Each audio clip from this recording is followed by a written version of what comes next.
Charles Chaves e amei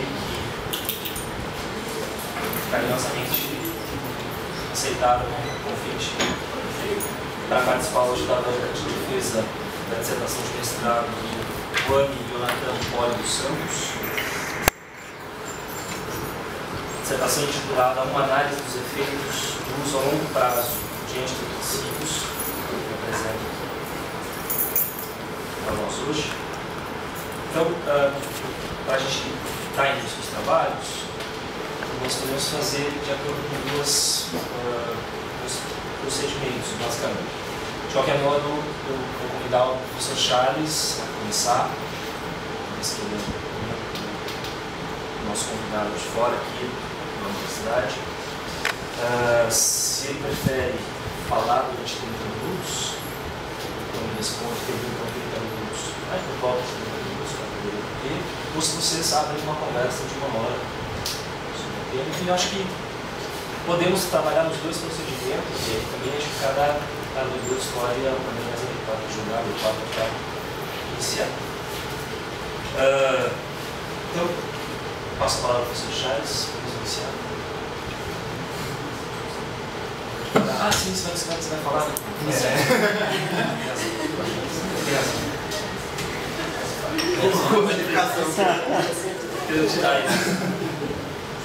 Você já apresentou para mim, então eu já conheci. Então eu passo a palavra para o Guami, ele tem volta de 15, 20 minutos então, para apresentar. Sim, vou tentar ser breve. Bom,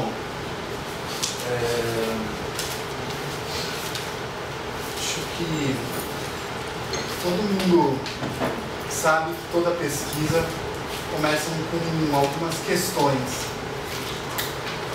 E na nossa, eu separei algumas que motivaram o início do nosso trabalho. Que motivaram algumas coisas relativas ao interesse dessa pesquisa. Separei algumas que eu acho que vão ajudar a delinear um pouco a minha apresentação.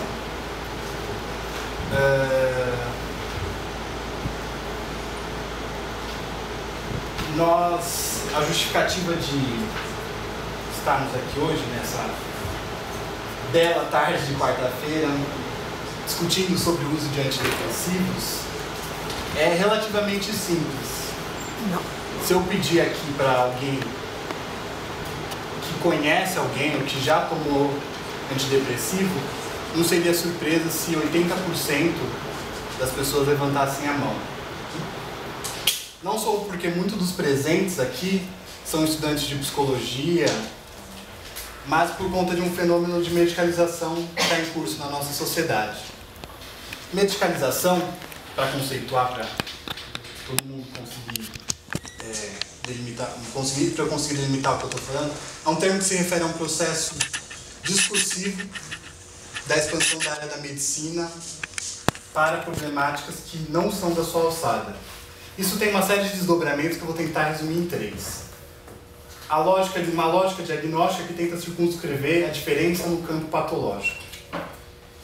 Segundo, critérios diagnósticos tão amplos que dificilmente alguém aqui não se encaixaria.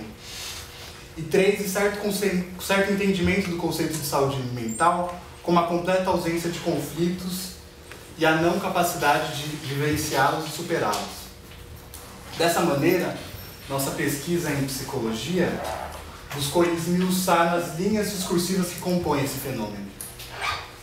Tomamos no nosso estudo a utilização do uso a longo prazo do antidepressivo, os eixos como eixo paradigmático, a concepção do sujeito e a subjetividade em questão, a concepção em jogo do sujeito e a subjetividade em questão na psicanálise, em certa modalidade que nomeamos, a partir de Abílio Costa Rosa, psiquiatria DSM, e a amplitude do termo medicalização.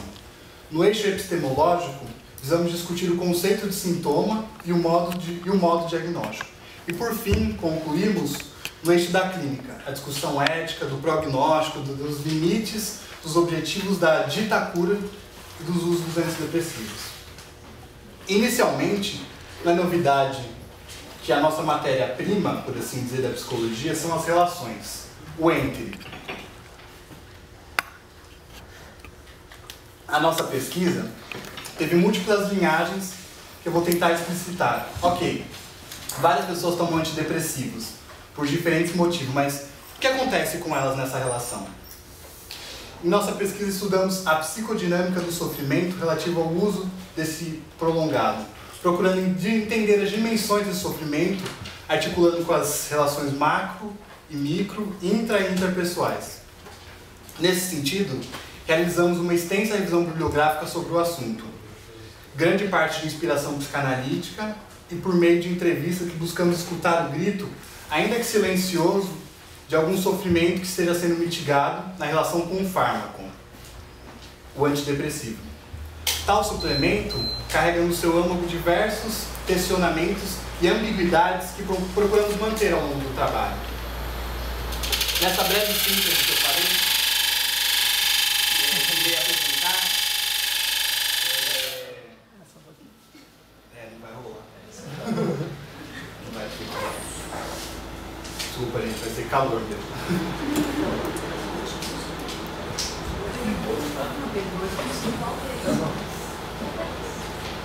Só cuidado que me avisaram que cai gelo do ar-condicionado. Cuidado aí, se cair vai ser estranho. Mas bom, nessa breve síntese que eu iria apresentar, eu priorizei certos aspectos do trabalho e tomei a liberdade de recriar outros, reordenando a pesquisa para tornar ela um pouco mais clara. Eu peço a licença de vocês de abandonar o campo dos fatos e verdades empíricas para, como num banquete, possamos experimentar as narrativas das entrevistadas e dos entrevistados. E nessa degustação, tentaremos nos aproximar um pouco daquilo que chamamos de experiência depressiva, para além das explicações neuroquímicas construídas pela psiquiatria DSM. Mas, sobretudo, buscamos atingir essa experiência na ordem do sensível. Esse exercício, logicamente, não parte de uma pretensa neutralidade. Processionamos a partir da hipótese da existência de um sofrimento resiliente ao uso a longo prazo de antidepressivo, de acordo com a revisão bibliográfica. Kell, Bierman, Abílio Costa Rosa, Quinet, Koser, entre outros. Por meio das entrevistas, percebemos que, primeiro, nosologicamente, mesmo na descrição das queixas, não havia nada que unisse nossas entrevistadas e nossos entrevistados. Nenhuma característica clínica que os alinhe numa mesma malha, a não ser o diagnóstico dados pelos respectivos médicos. Havia pontos de contato, aproximação entre as histórias, entre cruzamentos constantes, relatos de experiências afetivas muito semelhantes. Contudo, nesses casos observamos o diagnóstico de depressão ser empregado sem uma unidade diagnóstica, entre os psiquiátricas e com critérios clínicos aleatórios. Nos relatos, sentimos uma certa fragilidade, talvez advinda de uma extrema sensibilidade das pessoas. A enunciação dos entrevistados era sempre algo de uma desconfiança de si, na iminência de uma crise, como se a todo momento corresse um risco de desabar e o antidepressivo fosse a salvaguarda. Observamos que mesmo vivendo situações de muito assédio físico, moral, psicológico, enfim, de diversas violências, essas foram escamoteadas pela medicalização. Mas mesmo assim esses sujeitos criaram diferentes estratégias para lidar com esses acontecimentos, desenvolvendo algo como um amortecedor psíquico da dor de existir. E através de metaforizações criamos personagens que aproximavam-se de suas histórias, porque a gente não tinha como, em uma entrevista que a gente fez, conseguir delinear todo o histórico de vida dessas pessoas. Um quarto ponto, não falamos de suicídio como uma categoria abstrata, mas baseado nos relatos das entrevistadas e dos entrevistados. Já na bula dos antidepressivos existe o aviso do risco de suicídio. Portanto, esse é um risco possível da prescrição indevida de antidepressivos e da avaliação diagnóstica incorreta. Animar apressadamente esses sujeitos pode lhes custar a vida, visto que podemos restaurar suas energias psíquicas, contudo, e se essas forças servirem à vontade de morrer? Nossa hipótese, que comentamos no capítulo 2, é que a dimensão de envenenamento do fármaco vem do grego fármaco, que significa ao mesmo tempo, isso é muito importante, ao mesmo tempo remédio e veneno. E nossa hipótese é que a dimensão de envenenamento do fármaco tem sido subsumida, não só na minimização dos efeitos colaterais, que não são poucos, mas por conta da legitimidade social do uso de psicofármacos na busca de cura. Nesse sentido, podemos considerar a tentativa de suicídio pela ingestão de vários psicofármacos, como ocorreu com alguns, como alegórica dessa hipótese. Houve uma questão que gerou mal-estar em todos os entrevistados, todos e todas. A pergunta de como as pessoas reagem quando sabem do uso de antidepressivos.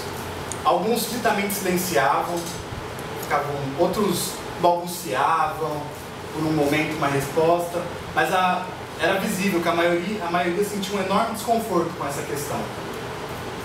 Entendemos esse impasse como resultante de diversas variáveis, principalmente a do estigma social da dita loucura, em parte construída de uma leitura equivocada das teorias psicológicas e psiquiátricas.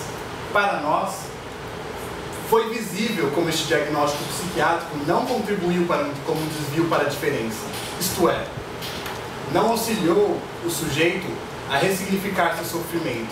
Pelo contrário, só causou ressentimento. É de se questionar o que nos ajuda a pensar a depressão como doença psiquiátrica e no que ajuda os sujeitos. Quando pedimos aos sujeitos que refletissem sobre os efeitos psicológicos do medicamento ao longo desses anos, as respostas oscilavam muito, tornando difícil dizer que tudo foi positivo ou negativo.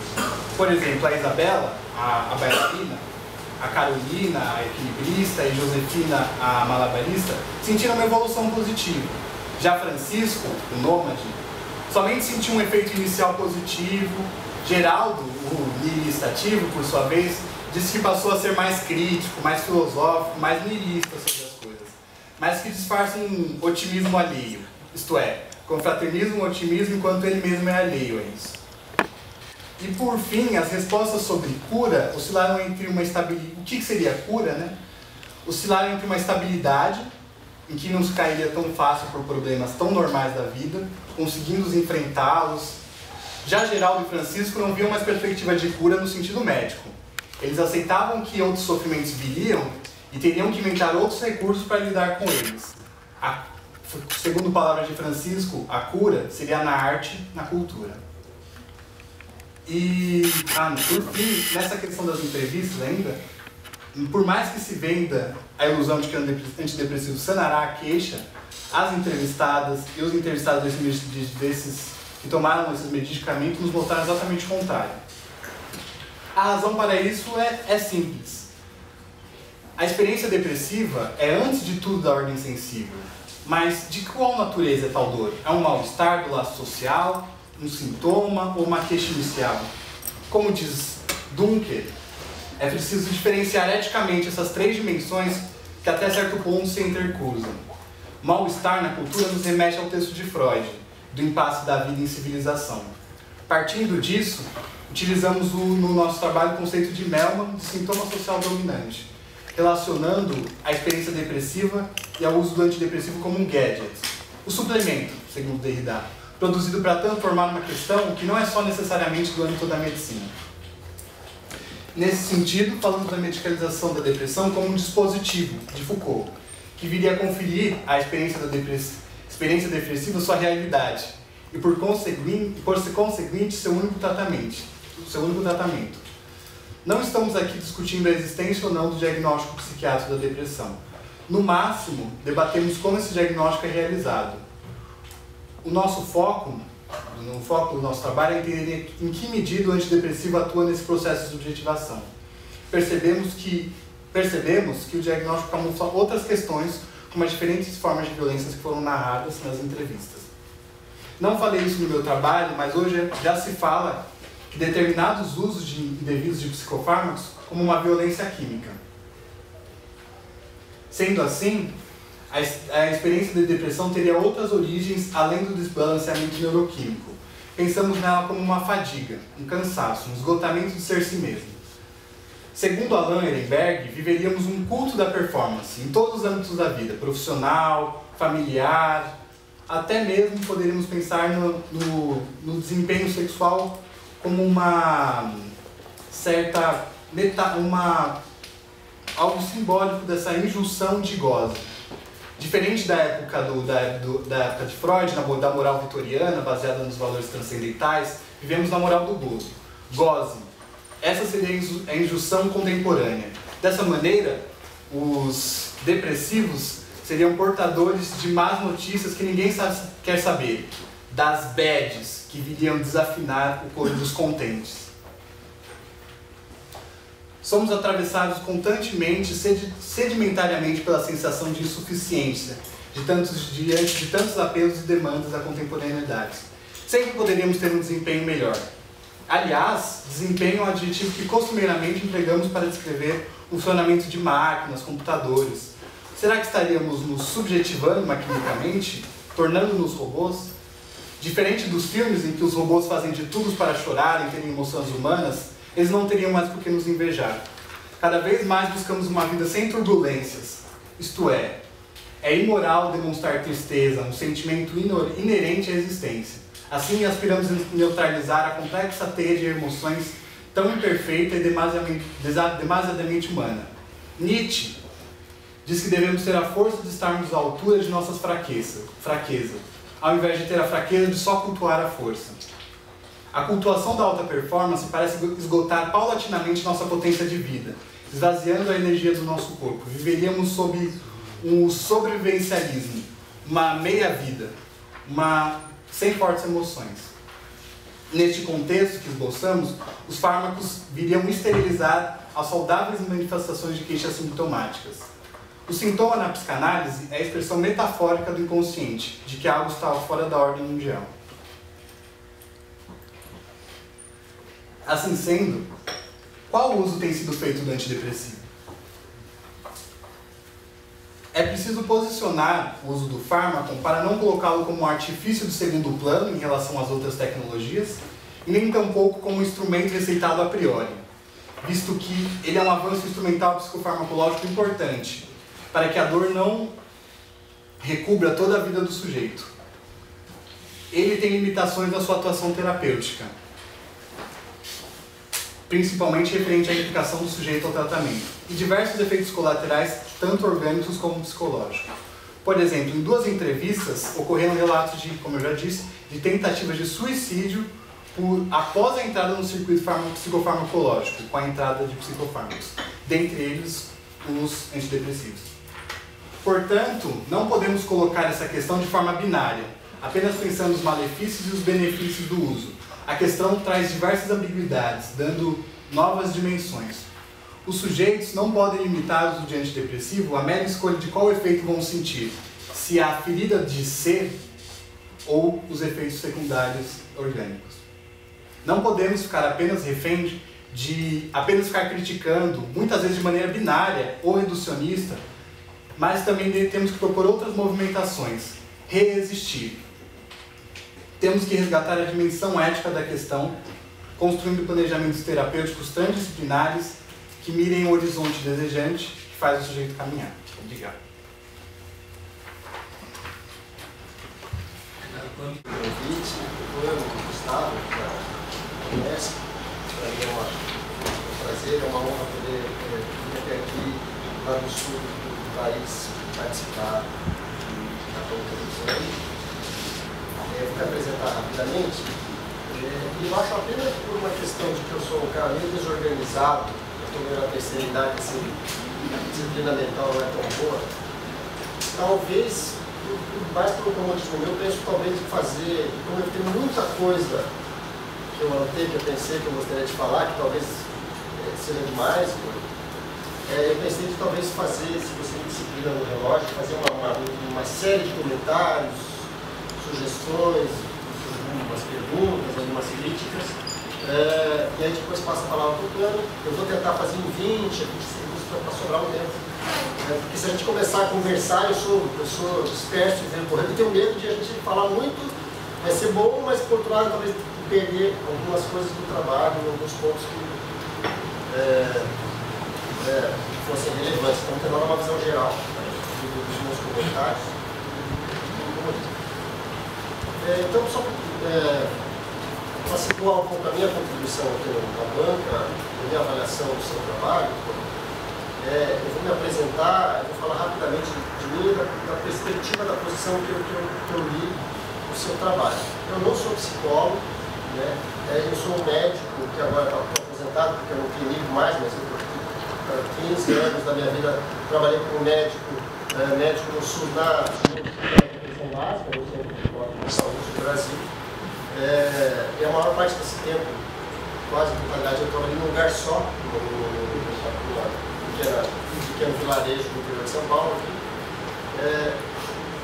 E acabei, um pouco por conta dessa minha prática profissional, de cuidar das pessoas como médico geral, generalista, ou hoje o pessoal chama médico da saúde da família, acabei me envolvendo depois da pós-graduação em um estudo um pouco mais detalhado disso, que é um pouco o plano de fundo também do seu trabalho, que é o tema da medicalização, que é uma coisa muito ampla, que envolve múltiplos aspectos das pessoas e da sua vida, inclusive e enfaticamente as questões de saúde mental, de sofrimento psicológico.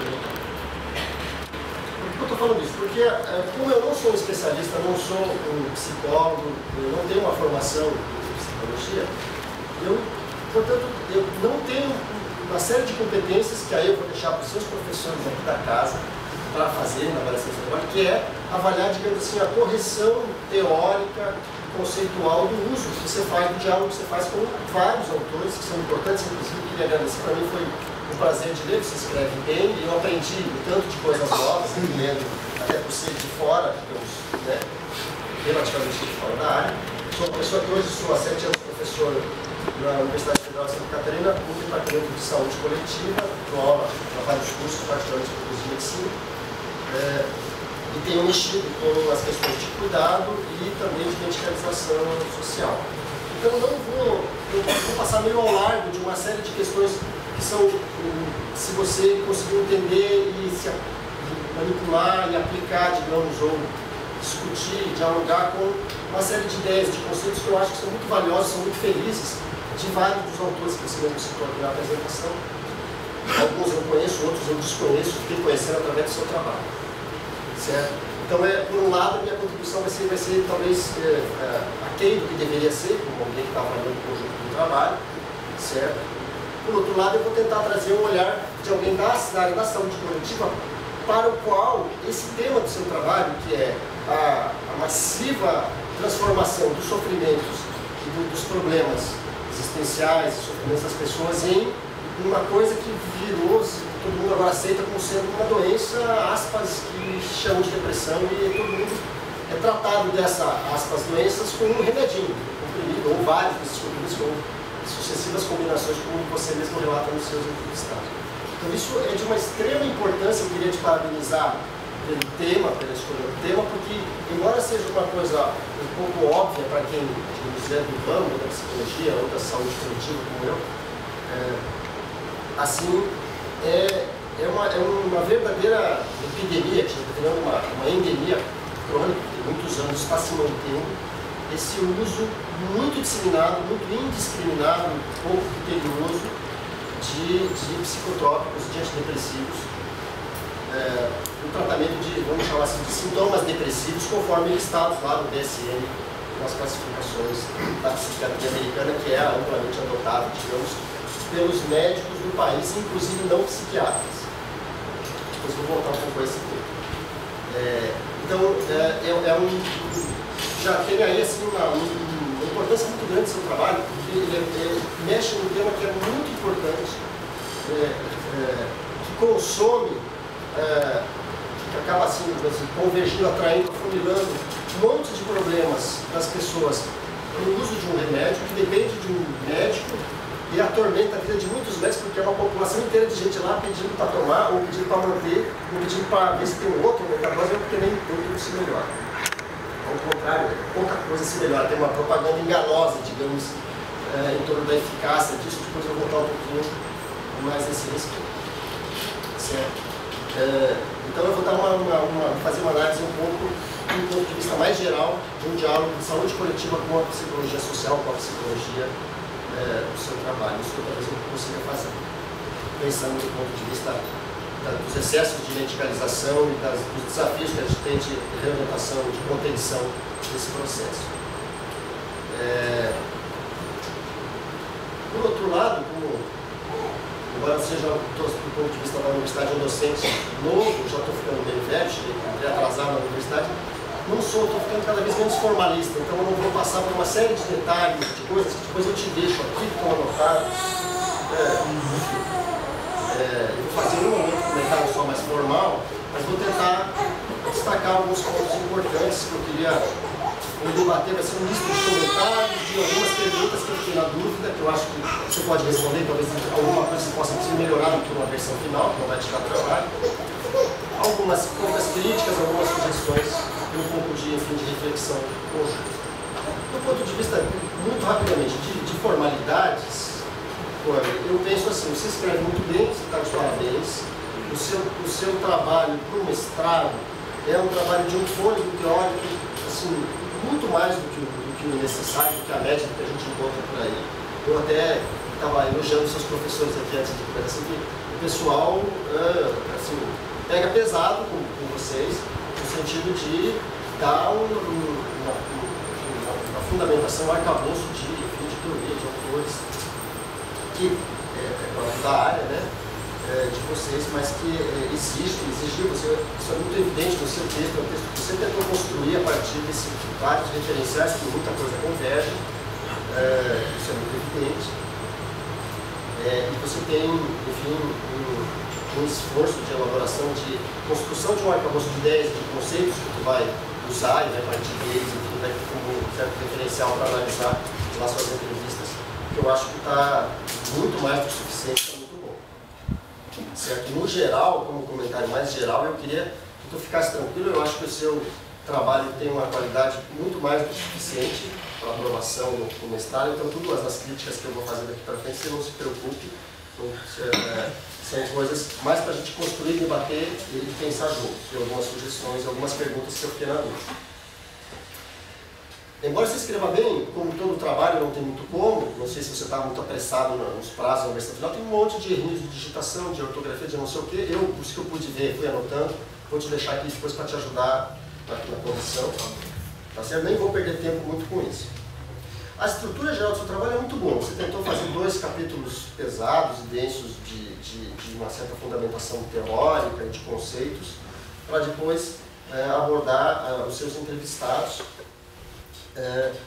que eu achei bem legal, muito coerente, muito apropriado para o tema, né, para os seus objetivos aqui da pesquisa. Certo? Tem uma coisa que eu queria comentar, que eu acho que é mais uma contribuição minha, não é que faça falta isso no seu texto, porque dentro da sua área eu acho que está mais ou menos coerente, mas você fala em várias passagens, desde o começo até mais lá no fim, você faz um diálogo muito de uma perspectiva com a psiquiatria DSM, essa psiquiatria contemporânea que transformou, digamos, os problemas psiquiátricos ou psicológicos, ou de saúde mental, em uma checagem, que eu chamo de, eu brinco assim, eu tenho uma analogia, como se chama a psiquiatria DSM do Abílio Costa Rosa, eu tinha inventado comigo mesmo, nunca escrevi sobre isso, que é assim, a psiquiatria do checklist, é uma checklist de sintomas. Você tem esses sintomas, então tem essa doença, então está aqui o seu remédio.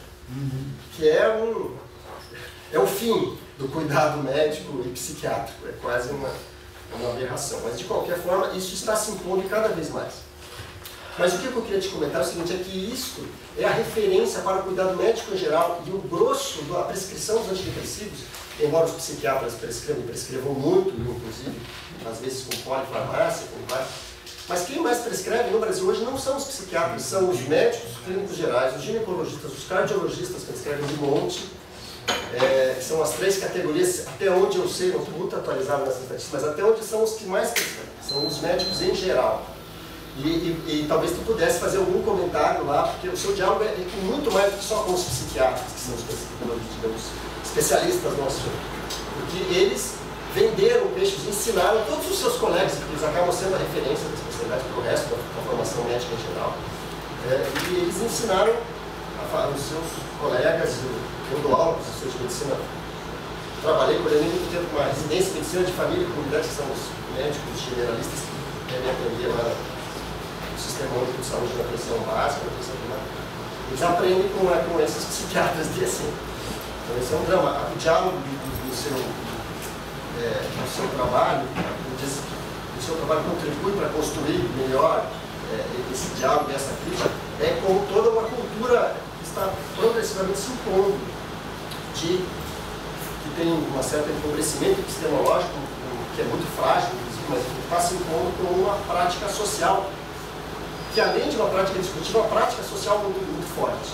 Então, outro comentário que eu queria te fazer, em vários trechos que você não falou, até por causa dos seus referenciais teóricos, aparece essa coisa do discurso, que é muito correto, mas tem que pensar que mais do que um discurso, tipo uma cultura, e na academia o discurso conta muito, isso está atrelado a uma prática social muito concreta, que é as pessoas falam, isso é convertido no diagnóstico e tratamento aqui.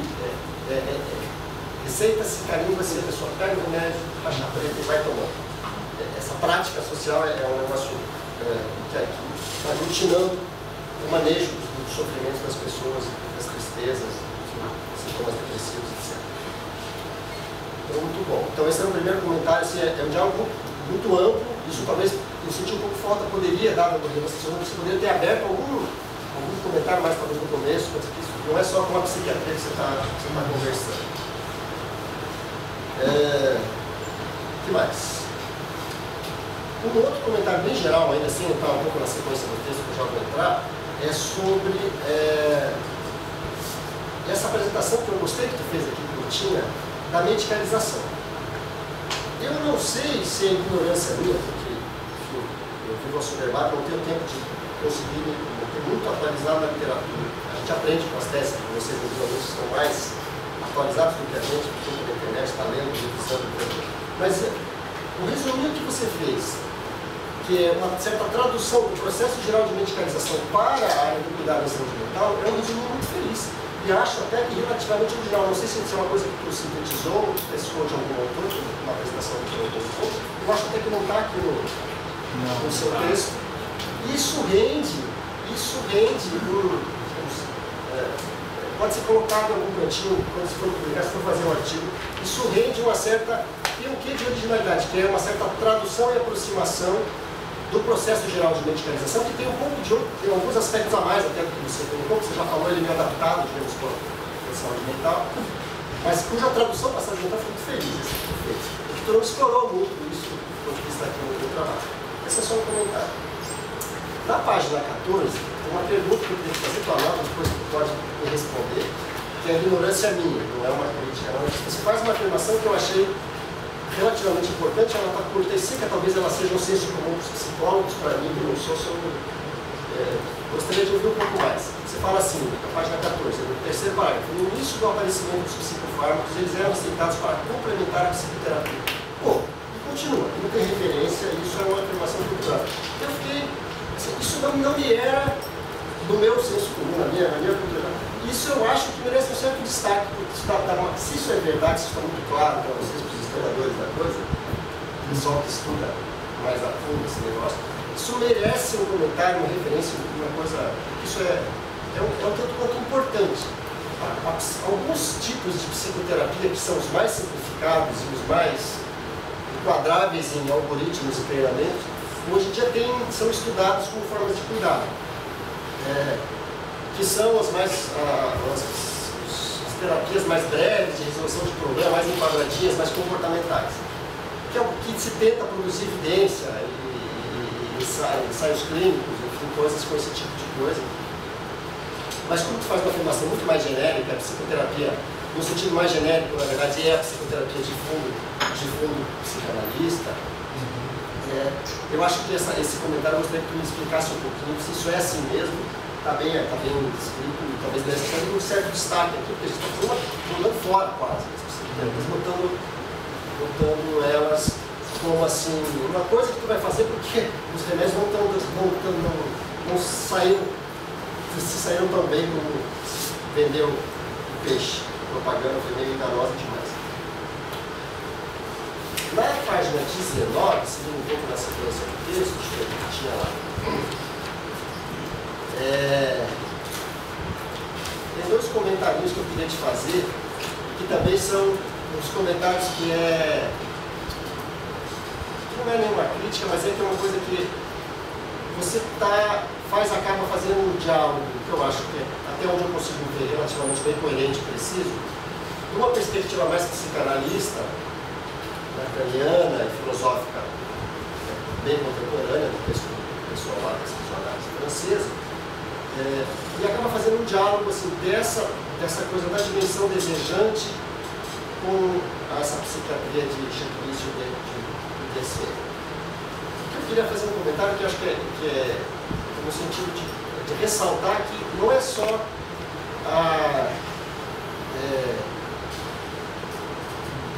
essa questão da dimensão desejante da psicanálise que acaba sendo uma relação de uma disciplina, uma corrente específica da psicologia, digamos como a psiquiatria, mas talvez se pudesse fazer o mesmo tipo de raciocínio que tu faz aqui na página 19, no penúltimo capítulo, não é possível o diálogo da psicanálise com a psiquiatria. No entanto, uma premissa essencial deve ser respeitada no Antigo Horizonte, a dimensão desejante.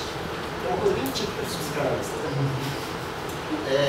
Eu diria assim, isso é verdade, concordo integralmente, mas não é só a dimensão desejante, porque a dimensão desejante é uma coisa que os não psicólogos, os não psicólogos dominam muito pouco. Eles nem entendem direito o que quer dizer exatamente, mas é a dimensão do sujeito, a dimensão da complexidade, a dimensão da existência, a dimensão da vida. É um monte de coisa que ficou de fora, que podem ser abordados, de uma forma, acessados por essa coisa da dimensão desejante, como a psicanálise a traduz conceitualmente. Mas você está... O que eu estou tentando te falar é assim, que o seu diálogo, na verdade, é um pouco mais amplo do que só, especificamente, essa corrente teórica que tu escolheu, como referência, que está muito correta, não é uma crítica, né? Porque tem todos os outros não psicanalistas e formas de mudar abordagens, mesmo dentro da psicologia, ou mesmo de fora dela, caberia muito bem aqui. Lá na conclusão também tu vai falar assim, tem um subtítulo na página 11, lá do sintoma ao desejo, lá em cima. Aí você mesmo no próprio texto, você vai falar que isso também pode ser pensado por empoderamento lá na promoção da saúde, poderia pensar pelo senso de coerência, pelo sentido da vida, pela superação dos sofrimentos, por uma série de outras coisas que seriam completamente coerentes. Você está falando de uma coisa muito importante através de um viés teórico mais específico. Isso é interessante de ressaltar, porque, de certa forma, esse mesmo tipo de raciocínio pode ser feito abrindo-se para um diálogo mais intercorrente, interdisciplinar, não só da psicanálise para a comunicação. Muito bom. Tem um detalhinho lá na página 23, mas eu não vou perder tempo com ele, é um dos poucos deslizes de linguagem que tem no seu texto, que tu botou lá completamente. No meio da página, aliena-se o sujeito completamente na construção de algum sentido sobre o semipasto. Completamente é muito pesado. Sempre tem uma, você mesmo fala isso em outra, você falou na sua apresentação, fala aqui, sempre tem uma margem de manobra, uma capacidade de agenciamento. No fim do antepenúltimo parágrafo. É isso? No fim do terceiro. No fim do terceiro, contando os parágrafos. Esse não é. Porque essas palavrinhas jamais, completamente, nunca são necessárias. Ele sabe que acaba escapando. Essa aqui eu posso pular, se eu vou passar o tempo. Quero ver o que mais. Agora, eu queria só fazer um elogio. Eu achei que a sua página 37 ainda vai ser razoável de conceitos de panorama teórico. Você faz aqui tem um parágrafo muito feliz. Ele queria te fazer um elogio, porque achei que você conseguiu autores e um corpo de ideias muito bom para fazer um acritamento dessa linha, porque cada vez mais qualquer coisa vira patológica. O normal está se extinguindo, é uma espécie em extinção. A vida como ela é, cheia de variações e imperfeições e sofrimento, está virando uma coleção de patologias, não é mais a vida da gente. Ou é normopático. Exatamente.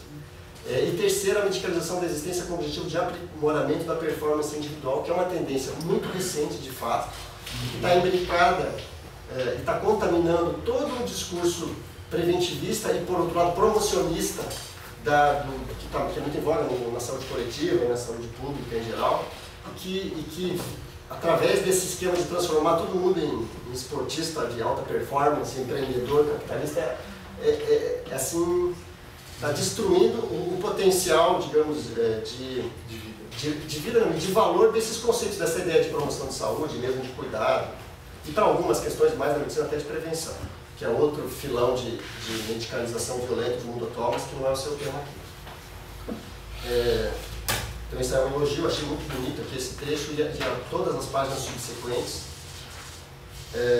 Tem uma sugestão e uma crítica que eu iria te fazer, que é o seguinte, que é que tem a ver com essa coisa do diálogo das perspectivas diferentes aqui.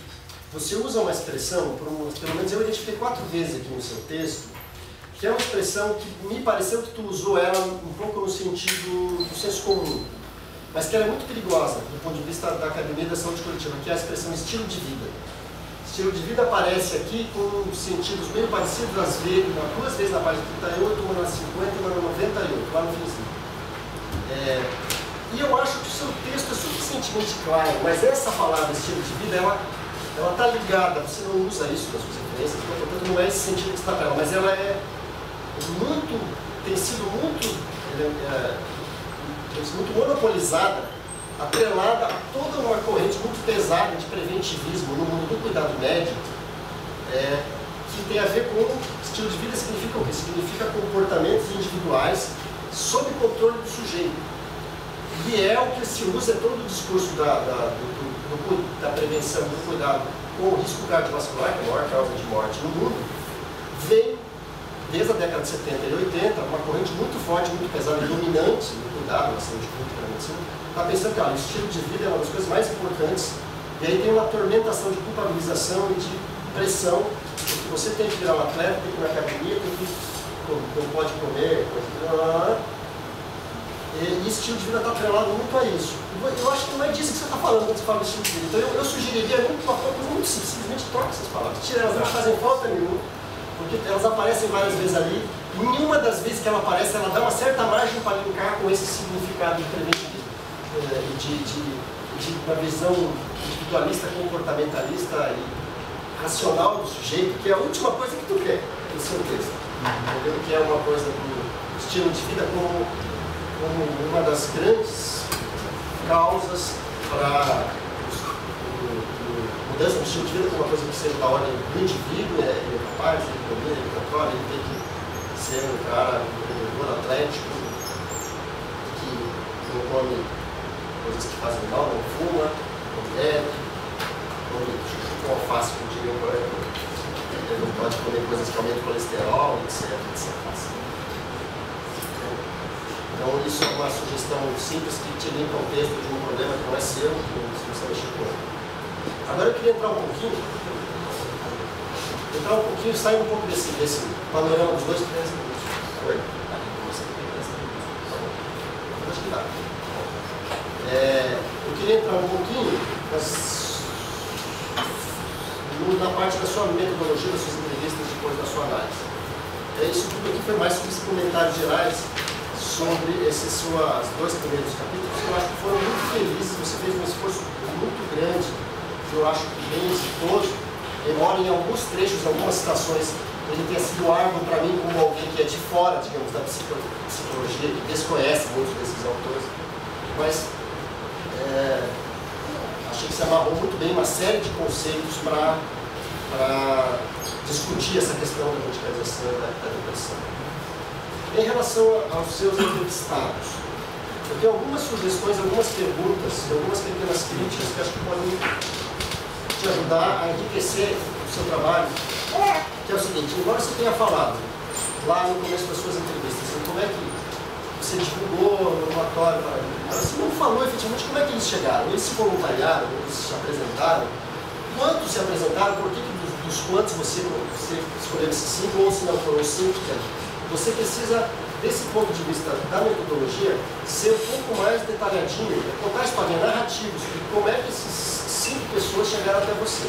Você falou que fez a propaganda, no ambulatório didático, imagino, aqui da universidade, no campus, mas você não explicou como é que eles chegaram. Não sei se tem a ver com proteção da privacidade deles, mas de qualquer forma um pouco mais precisaria para chegar. Como é que você chegou a esses 5? Porque não eram 4, não foram 6? Quantos foram que chegaram a partir dessa propaganda?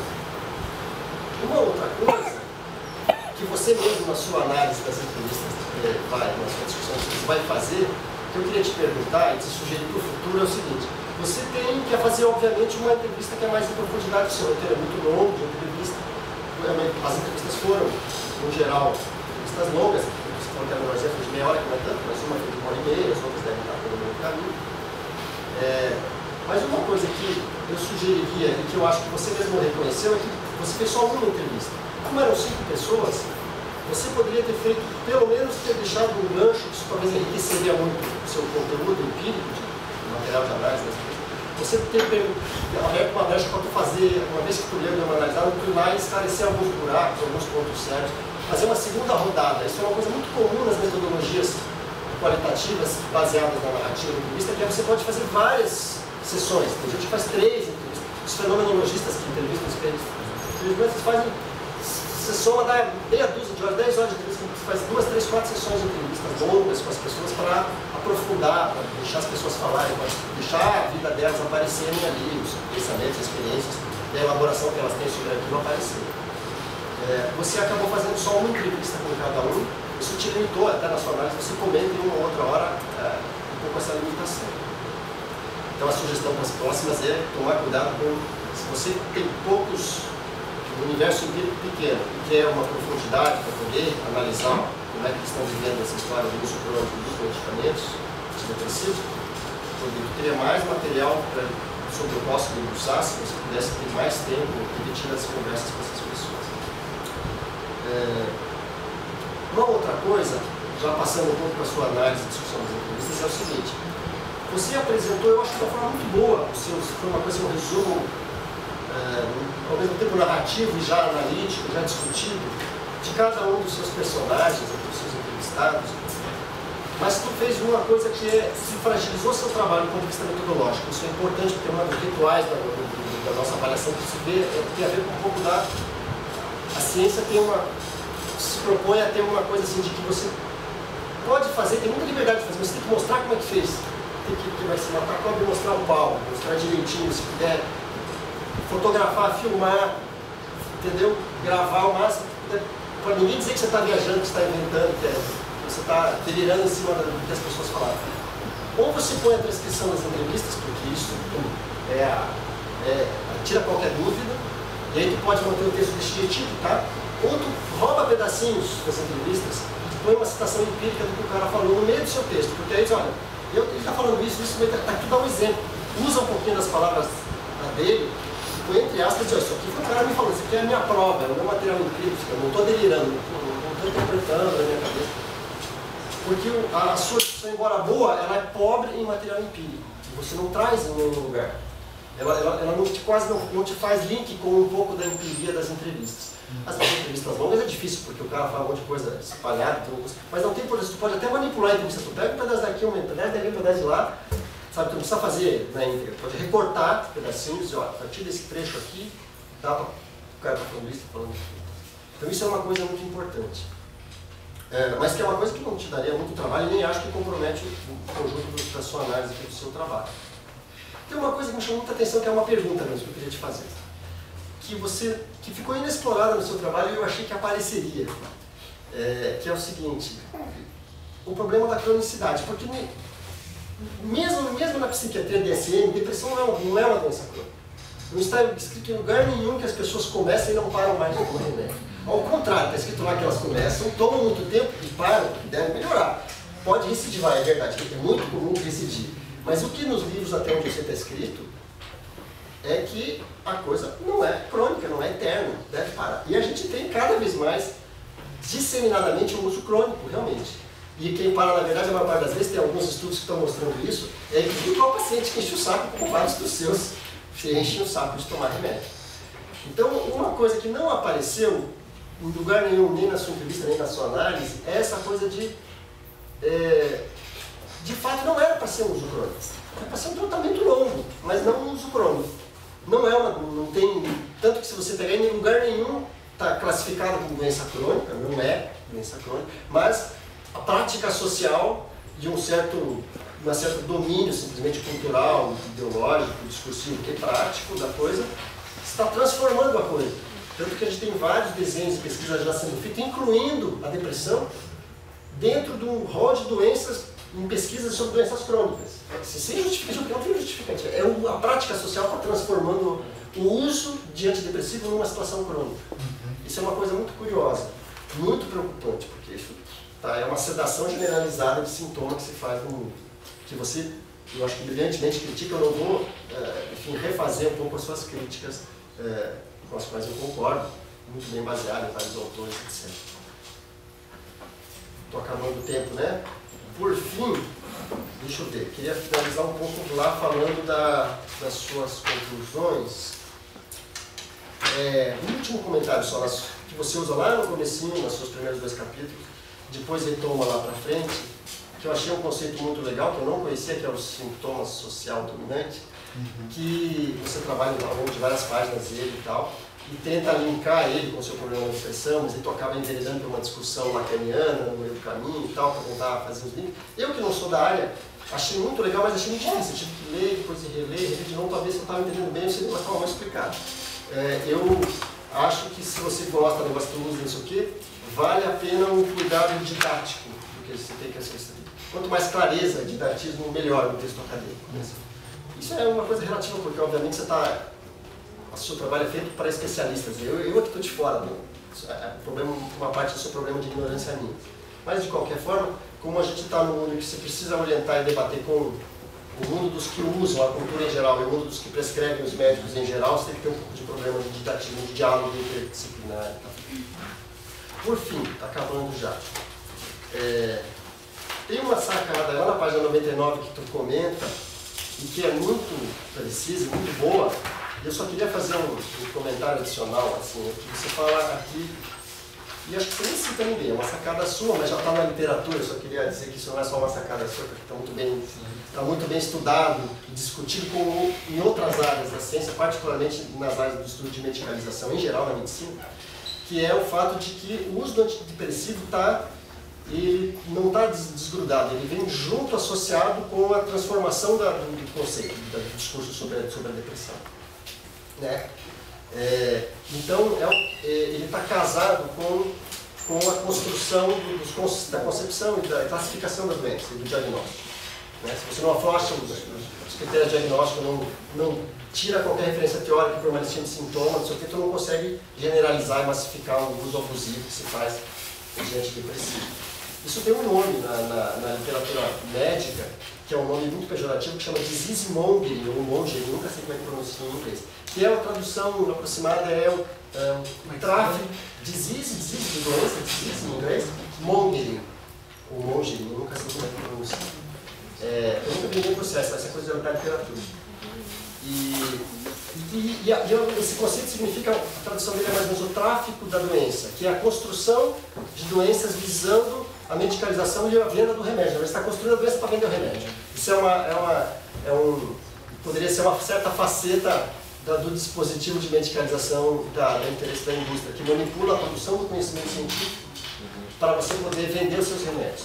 No caso da depressão, isso é muito evidente e bem estudado. Né? Você teve uma banalização e uma propaganda da eficácia dos antidepressivos, da fluoxetina particularmente, a partir de alguns ensaios clínicos que foram aprovados pelo FDA americano, sendo que de anos depois se descobriu que aqueles eram os únicos que tinham dado aqueles resultados, que é o grosso das pesquisas feitas no mundo, pensar em quantidades de pesquisa que testaram a eficácia sintomática, desse jeito como os psiquiatras e fazem, só listando sintomas.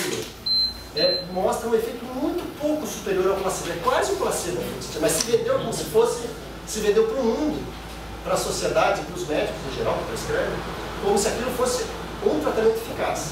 Na verdade, ele é muito menos eficaz, já a própria literatura mostra, do como foi vendido, só que essa retificação não saiu do Jornal Nacional, não saiu na literatura especializada. Então não é de espantar que as pessoas não melhorem, que você fica tomando, trocando, você projeta uma eficácia numa coisa que não tem essa eficácia. Só que tem essa cultura inteira medicalizada sustentando aquilo com uma pressão de projeção de poder naqueles comprimidinhos, que é terrível. Por último, só para acabar, que já passei meu tempo, aí depois tu escolhe o que tu quiser para responder para mim. Eu acho assim, queria te parabenizar, eu concordo com a maior parte das teses dos autores, da sua construção, de que de fato, eu acho que isso pode ser afirmado assim, muito enfaticamente, muito com tranquilidade, assim, psicotrópicos em geral e antidepressivos, especificamente pensando na sua tese, todos devem ser evitados como regra, inclusive como uma regra geral que antigamente, na minha época ainda, você vai estar sendo pecinha num jogo de venda de remédio maluco dos poucos que ganham dinheiro com isso. Por último, a última pergunta que eu vou te fazer, que é uma sugestão que tu pode fazer, vamos passar na sua versão final. Você quase não falou, eu achei que isso aqui é um prato cheio para tu falar, está tudo pronto, não tem nada. Praticamente nada sobre a reforma psiquiátrica no Brasil. Que você está dentro dela, você está no âmago dela. A reforma psiquiátrica, as bandeiras da reforma psiquiátrica brasileira são para tentar nos resgatar dessa psiquiatria DSM, da função controladora e alienadora da psiquiatria, controladora das pessoas, para uma coisa um pouco mais aberta, mais comprometida com a vida, com o sujeito, com a liberdade. Por que você não falou? Por que ela não apareceu? Foi uma opção? Foi só uma coisa que você achou que não era necessária? Talvez um linkzinho em algum lugar lá na introdução, lá no fim, valeria a pena. Mas falei demais, desculpa. Obrigadíssimo, Charles, pela sua intervenção. Então agora a gente convidou o Clânia a comentar essas questões. Quanto tempo tem? 30 minutos também. Bom,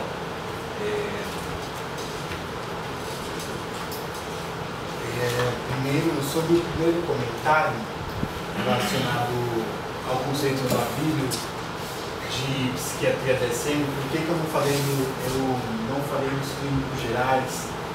Eu realmente deveria ter falado dessa questão da psiquiatria DSM como uma prática, não centrado na figura deles. Isso foi realmente uma prática. Eu já sabia fazer eu tinha esquecido disso, na verdade.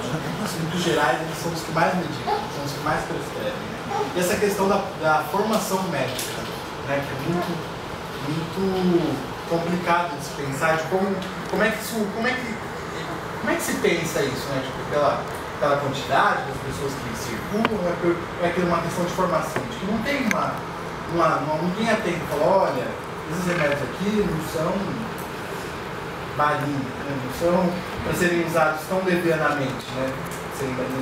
Não são para serem usados tão levianamente. Deveria ter atrelado isso à psiquiatria assim como uma prática, né? Uma prática psiquiátrica assim. Ela é praticada por todo mundo, não é só por psiquiatria, é exclusiva. Não é exclusiva deles. E também, eu acho que eu tentei fazer um pouco isso com a questão do conceito de medicalização. Que é não só relacionado ao médico, mas relacionado a todos os profissionais psíquicos. Eu tentei ao longo do meu texto falar um pouco disso, falar dos saberes psíquicos. Também não são só os médicos, os psicólogos encaminham. Muitos dos entrevistados, 3 deles foram encaminhados pelos psicólogos. 3 deles.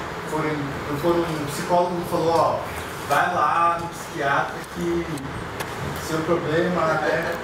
E eu já ouvi isso fora agora, depois que eu acabei, eu já ouvi 2 vezes a mesma frase, de que o psicólogo falou o seguinte, olha, vai no psiquiatra que vai resolver mais rápido.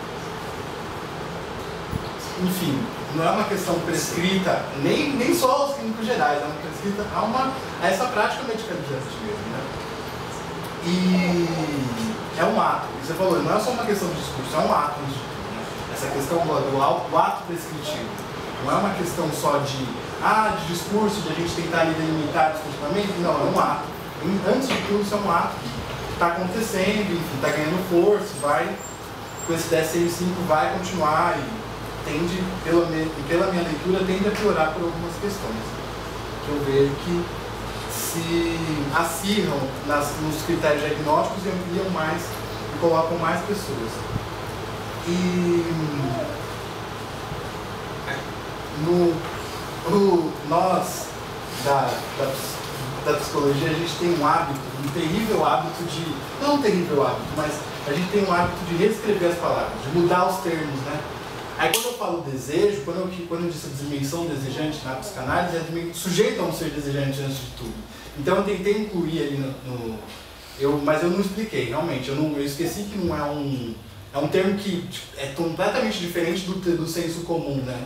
O termo desejo na psicanálise é muito mais, é muito diferente do que está atrelado ao senso comum de demanda, necessidade, enfim. Desejo na psicanálise acaba sendo outra coisa, né? Não, por isso que eu pus a questão da dimensão desejante como sendo aquilo que tem que ser mantido no horizonte, né? Desejo como articulador, enfim. Essas questões que a gente trabalha na psicanálise. Mas eu tenho que realmente retrabalhar isso para ficar mais claro. Está coerente, a sua impressão psicanalítica está bem determinado aqui no texto. Eu que quis escapar dele. E na página 14, tem o Derrida, ele faz uma analogia bem interessante sobre essa parte que você falou do início do aparecimento dos psicofármacos, eles eram aceitados para implementar a psicoterapia. O Derrida tem uma frase que eu acho que sintetiza muito bem isso, que eu retirei. Depois eu falei, putz, essa frase deveria estar no texto, que ele fala aqui o seguinte, que a psicanálise e outras psicoterapias são remédios de fundo de prateleira, que em último caso é bom, mas já existe coisa melhor. Atualmente elas são consideradas assim. Que no início, na década, na qualificação, eu tinha colocado todas essas questões mais ampliadas, da questão de por que desse histórico, psiquiatria e psicanálise, né? Eu tinha colocado sobre como era essa relação antes, né? De como como no horizonte da psiquiatria estava a psicanálise, que eles miravam isso. Tinha até um autor, Biermann, que falava muito disso, que trabalhou isso. Mas aí, por opção, eu acabei cortando essas coisas, de como é que foi esse histórico, de como é que foi de uma coisa que, olha, que era complementar, virou sobreposto, né? E ao longo do texto, eu tentei trabalhar um pouco isso, quando eu citei o Koser, que ele da questão de como isso poderia ser como orientações de como pensar sobre isso, né? Tipo, como pensar psicofármacos na psicoterapia, que ele fala que tudo bem,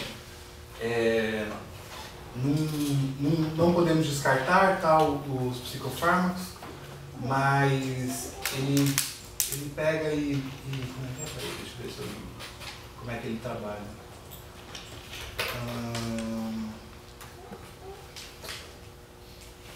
Que ele resgata, por isso que eu resgatei a dimensão ética. Que ele trabalha, tudo bem, você pode querer, a gente já aceita, tudo bem, os antidepressivos, os psicofármacos são muito importantes, porém, eles não podem ser usados para manter a pessoa do mesmo jeito. O horizonte da psicanálise não é uma restauração egóica, não é de certa forma, uma manutenção da identidade, muito pelo contrário. É para romper com vários campos e para a pessoa tentar remanejar ali aquilo que está pedindo, que o sintoma está chamando para ela, de que alguma coisa na vida dela não está de acordo com a dimensão desejante dela. E essa analogia do Derrida é muito interessante, como se deu essa mudança.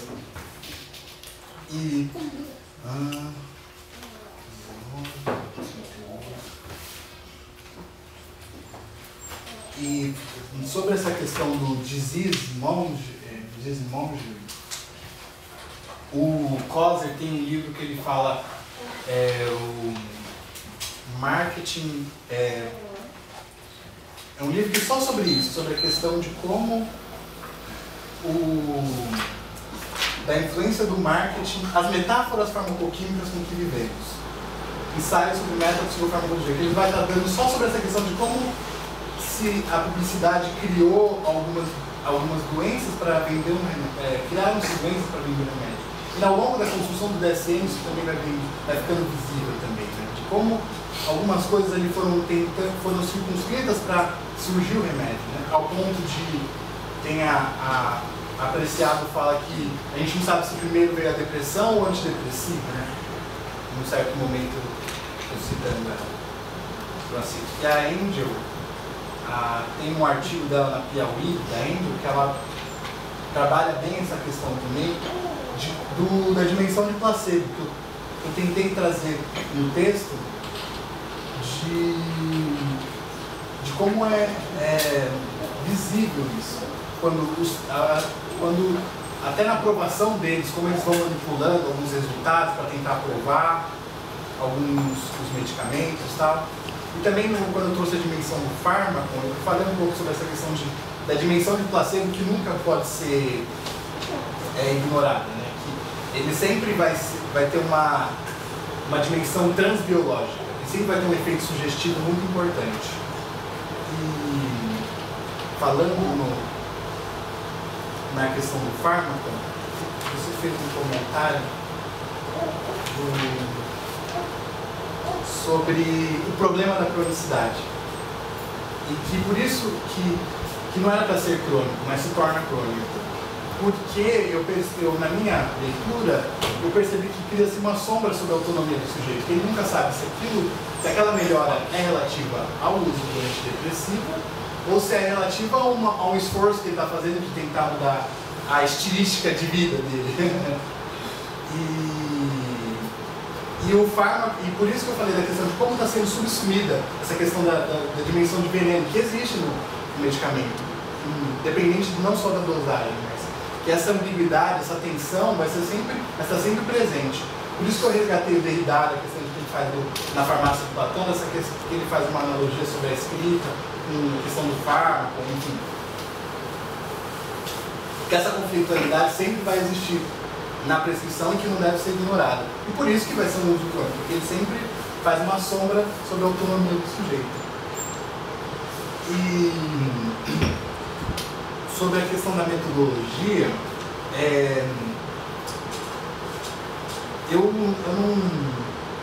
eu achei que não tinha ficado claro, mas agora eu percebi que não, porque na qualificação teve essa mesma pergunta, de como eles chegaram, quantos chegaram, como eu escolhi. Na verdade chegou 5, a gente escolheu 5 e não tinha mais. E aí acabou, aí demorou 6 meses para chegar, eu até escrevi isso, demorou 6 meses para ver o quinto. Daí a gente falou, não, vamos fechar com 5, foi o que deu, foi o que ali apareceu, porque por causa a gente fez uma leitura de que por conta, a gente fez vários cartazes, não foi só na clínica da faculdade, a gente pôs nos lugares de saúde mental, com certeza tem muito mais gente, isso é óbvio, mas eu acho que por conta um pouco da questão ser um pouco... E essas pessoas que tinham dado o telefone, tinham e-mail? E-mail, eles entraram por e-mail. Foi outro erro também, porque isso já excluiu as pessoas idosas. Porque as pessoas idosas não mexem com e-mail, né? Devia ter sido telefone, devia ter, enfim, né? Aí depois, pensando, eu falei, nossa, nem todo mundo mexe em e-mail, né? Porque na minha cabeça todo mundo sabe mexer, mas nem todo mundo. Mas é interessante que tinha uma mulher idosa que é a Josefina, que ela foi por e-mail também. Mas foram só 5 mesmo, não teve muita seleção não. E sobre a segunda rodada, outras coisas nessas leituras. Por isso que talvez para essa questão mais positivista, empirista, ficou meio aquém.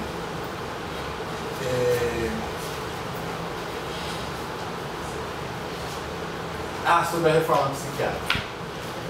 Então, era uma questão de se a gente iria, se era um trabalho que iria ser um pouco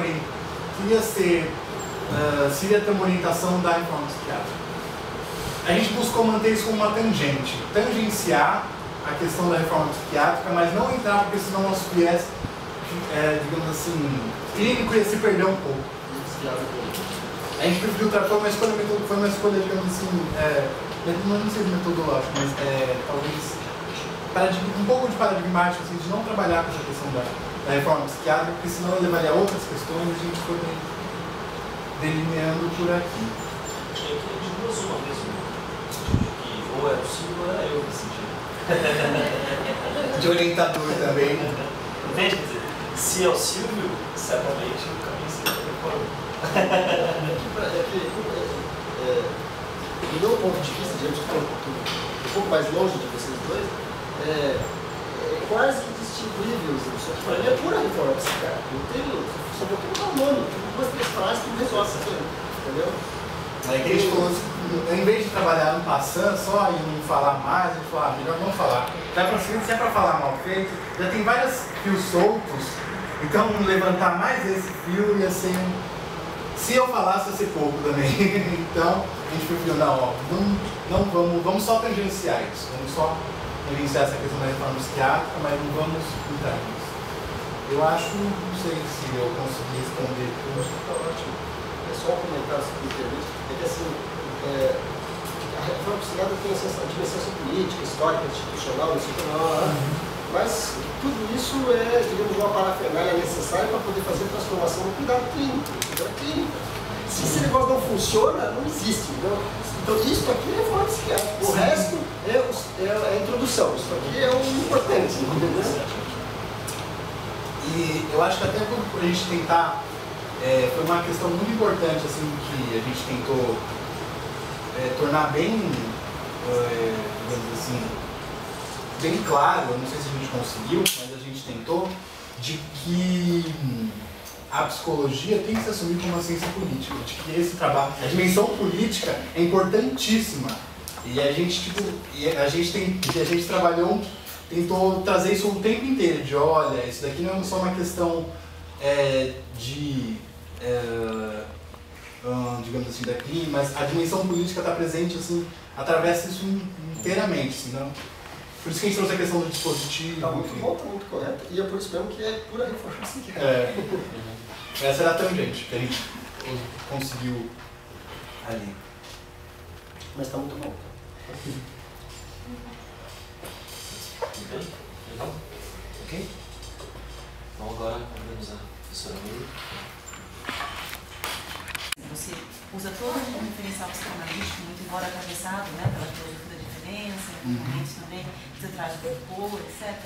Mas a psicanálise tem uma concepção de sujeito, você deixa muito claro isso, né, inclusive lá nas suas conclusões, né, que é esse sujeito do desejo, e que você realmente consegue conceituar muito bem o que é esse sujeito do desejo, de que desejo, né, é esse que você fala e que, óbvio, você traz esse desejo da psicanálise, né, que é um sujeito desejante e autônomo, e não apenas um objeto de intervenção. Estou falando aqui exatamente o que você falou aqui na página 113, estou começando do final para o começo, das conclusões. Tá?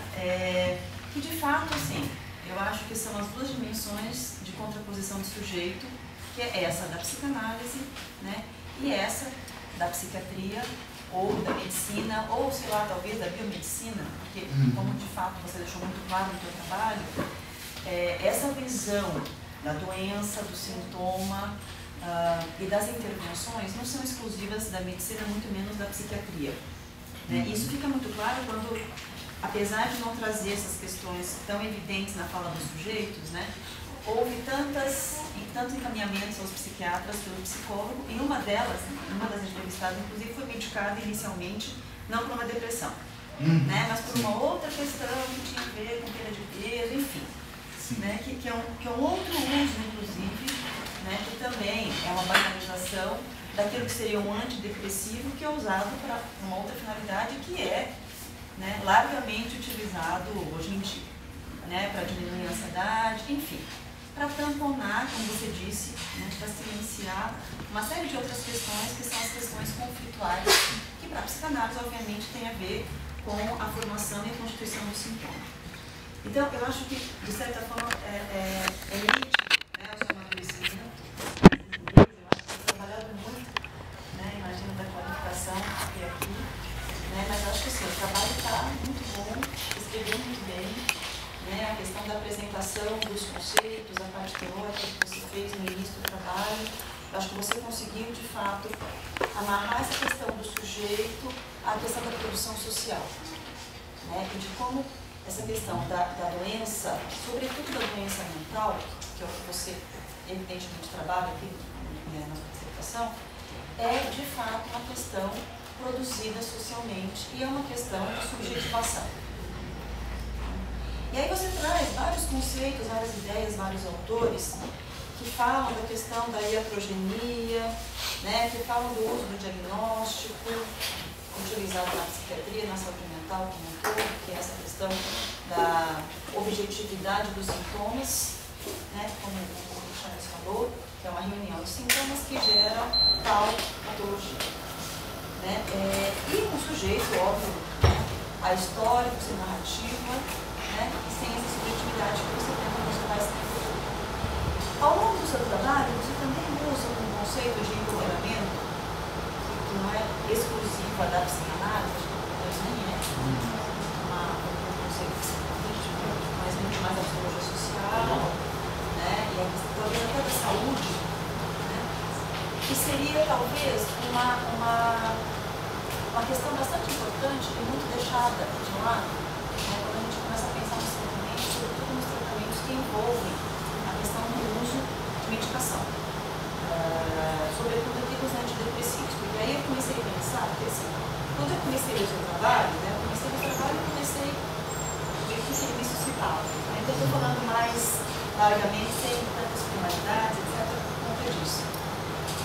E aí, veja, quando você começa a narrar os seus entrevistados, né, e você usa metáforas, constrói personagens, eu também senti falta dessa questão metodológica. Eu já tinha lido a qualificação, mas assim, descrevi um pouco a questão metodológica e a questão das falas também, das pessoas. Então, talvez você pudesse tratar melhor as falas, né, para expressar um pouco melhor o que o Charles já falou também. Porque algumas afirmações que você coloca, algumas questões das histórias deles, talvez se tornem muito mais evidentes, muito mais claras, essa questão de usar um pouco a fala deles.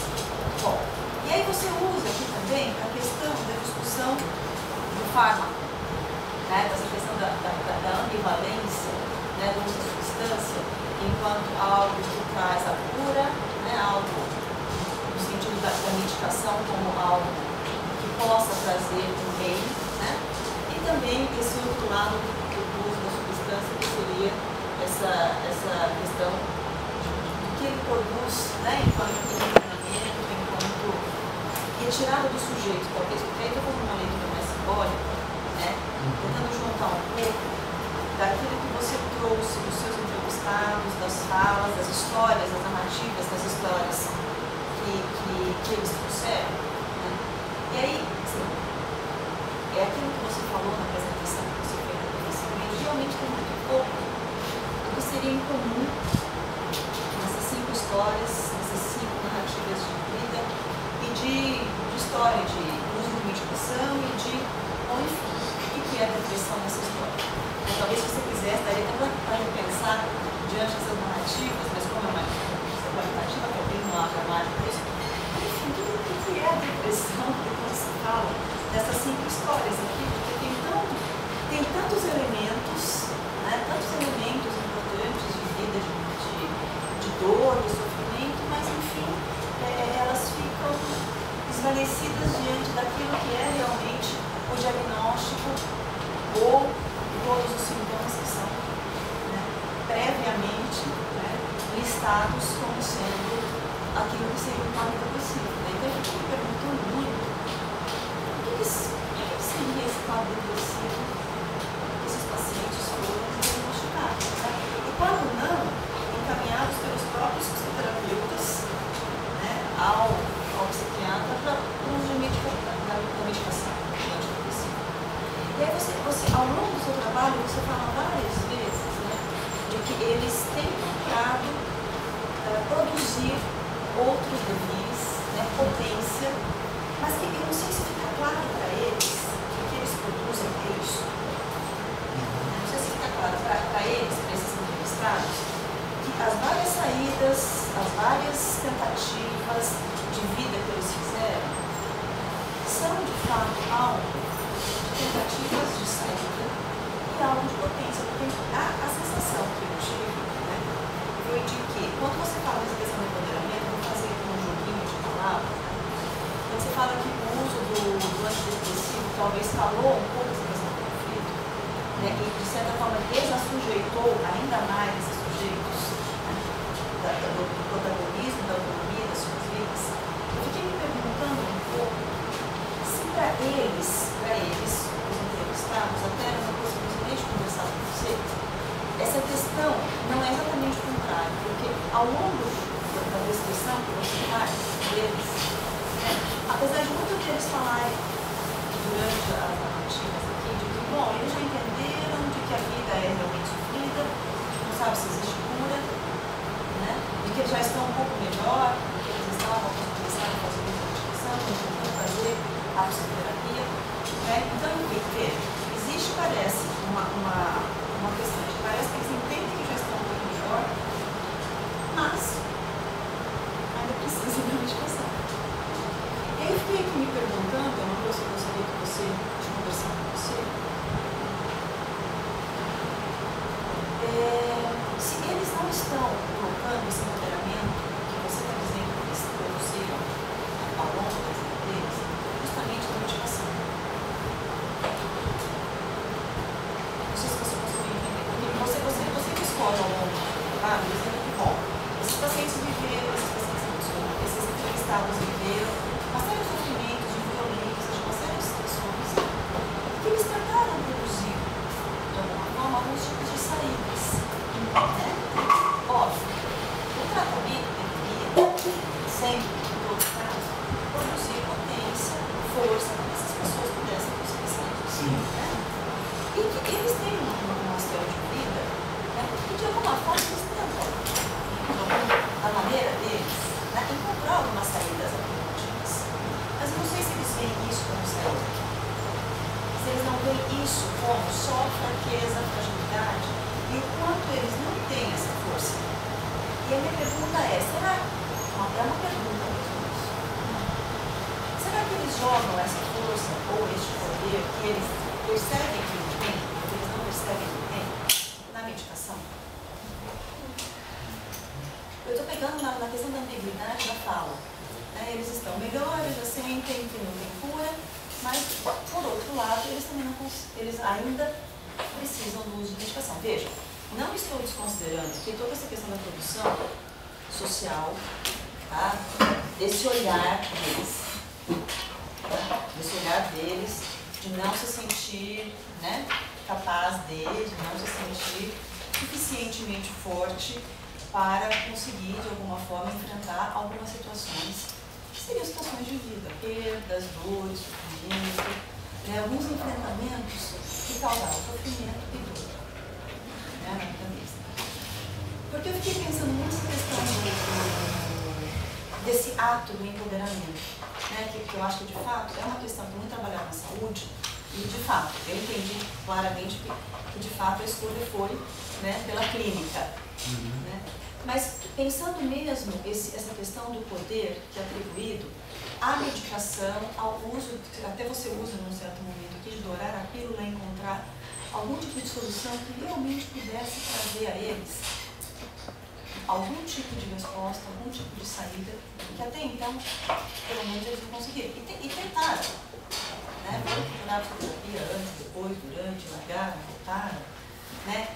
Um deles que largou a faculdade, buscou outras alternativas de vida, enfim. Foram narrativas de vida, né?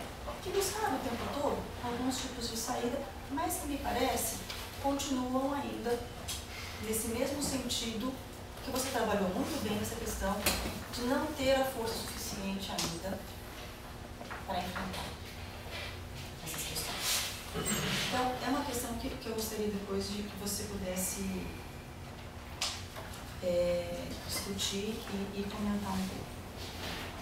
E aí, quando eu fiquei pensando um pouco nessa questão do que seria esse uso do antidepressivo, eu fiquei pensando nas entrevistas novamente, eu fiquei pensando o quanto eles não sentiam uma questão de impotência, que eu fiquei pensando alguma coisa que pudesse, talvez, trazer algum link entre todos eles, talvez um sentimento de impotência diante dos enfrentamentos da vida. E que isso está justamente em cima daquilo que você trabalhou muito bem, né?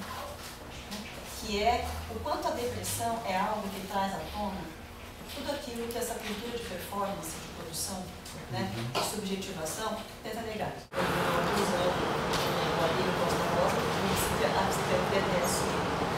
Então, acho que esse contraponto que você fez, que eu estou tentando colocar um pouco essa questão dos entrevistados. Que lugar esses sujeitos, dentro, né, de uma cultura que favorece tanto essa questão de que as pessoas precisam de força, poder, produzir, serem felizes, belas, enfim, né, produtivas, por tempo tudo. Qual é o lugar que, de fato, a intimação tem ficado na vida dessas pessoas ao longo desses anos todos, vidas e vidas de buscas, de existências, de busca novamente, né, tratamentos, etc. E aí também fiquei me pensando o seguinte, você distribuiu o cartaz, né, eu sei que, do ponto de vista metodológico, você já justificou como as pessoas tiveram acesso, mas também fiquei me perguntando, bom, esses 5 que eram, que função você vai pedir para eles procurar e participar de uma pesquisa que discutia justamente essa questão do uso de antidepressivos? Como a gente não teve acesso às entrevistas, acho que você talvez tenha uma expressão um pouco melhor. Será que isso não seria uma forma de resgatar um pouco essa história deles, essa história deles, enfim, para de produzir alguma coisa, de fato, com essa história, com essa experiência, e com o uso, né, na verdade, não sei o que se colocou de fato nos professores, as pessoas que participaram da pesquisa, não sei qual foi a chamada, né, que você fez, do ponto de vista metodológico, você chamou as pessoas para a pesquisa, mas eles vieram. Aí eles devem ter alguma questão. Aí eu fiz algumas anotações, poucas, bem, sobre alguns pontos, algumas questões de digitação, palavras, algumas coisas que não tiveram, tá? E eu gostaria de fato, de finalizar, de parabenizar. Obrigado. Posso? Bom, essa questão de por que eles vieram, ela me ocorreu assim, depois de muito tempo eu pensei, puta aí, mas por que eles vieram? Né? Qual que era? Foi uma das questões que faltou, né? Claro. Talvez seria meio delicado, por que você veio? Mas seria até interessante, mas essa foi uma questão que realmente seria bem um analisador bem forte de algumas coisas, de o que ele estava esperando naquele espaço, mas eu tenho algumas pistas. Muitos deles falaram que aquele espaço se assemelhava muito à psicoterapia. Então eu entendi aquilo como eles queriam ser ouvidos. Entendi aquilo como, olha, eu vim aqui porque o cartaz era muito simples, assim, eu tentei fazer uma coisa mais simples possível. Já era um cartaz assim, procura-se. Não era nem procura-se, até também mudado com isso.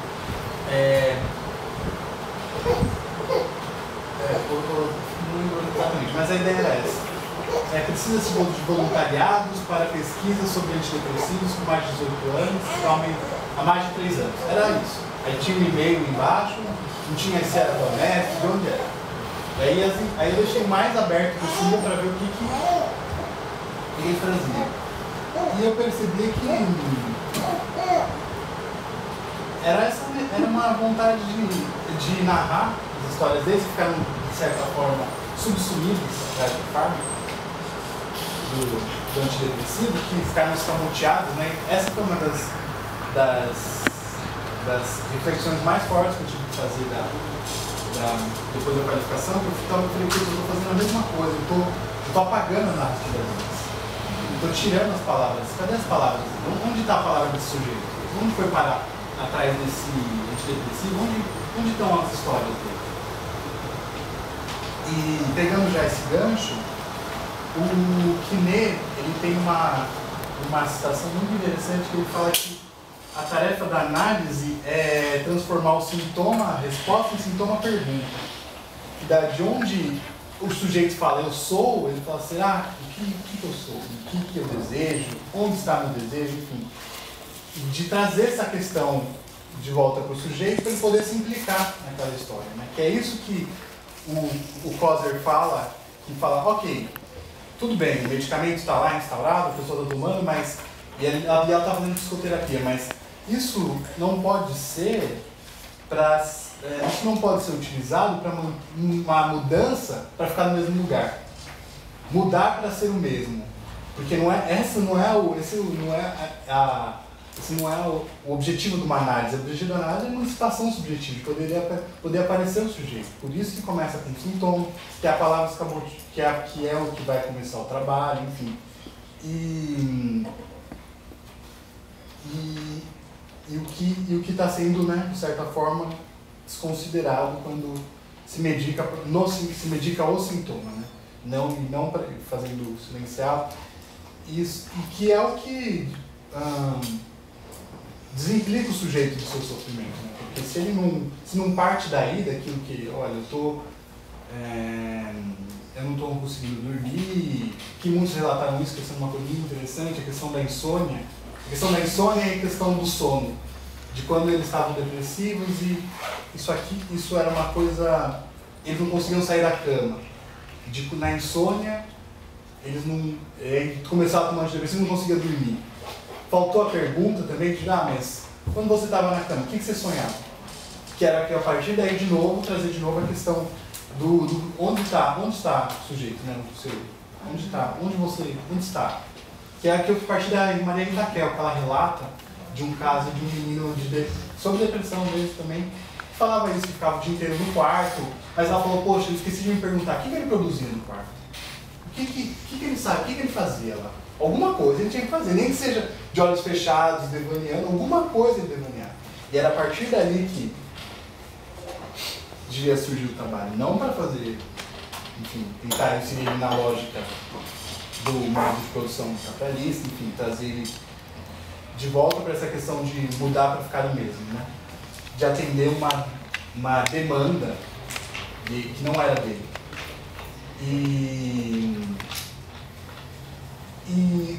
Acho que se fosse escolher uma palavra-chave assim, para tentar sintetizar meu trabalho, seria fármaco. Por quê? Porque eu acho que essa palavra, eu acredito que ela mantém a necessária conflitualidade que essa questão tem. Quando você me pergunta, será que eles jogam um poder na medicação? Não tem uma resposta, porque oscila. Esse conflito nunca deixa de existir. Por isso que eu falei da questão de como o medicamento cria uma sombra na autonomia deles, porque eles não sabem se aquilo é recurso, se aquela mudança foi do recurso dele ou se foi do artificial. E tem até uma citação muito interessante do Derrida, muito interessante, eu também ainda não consegui desvendar completamente, mas ele fala disso, de como o fármaco é um suplemento. E aí ele... Só um minutinho. Eu acho que ela é muito... Ela fala muito bem dessa questão da suplência. De como isso arrebenta com muita coisa.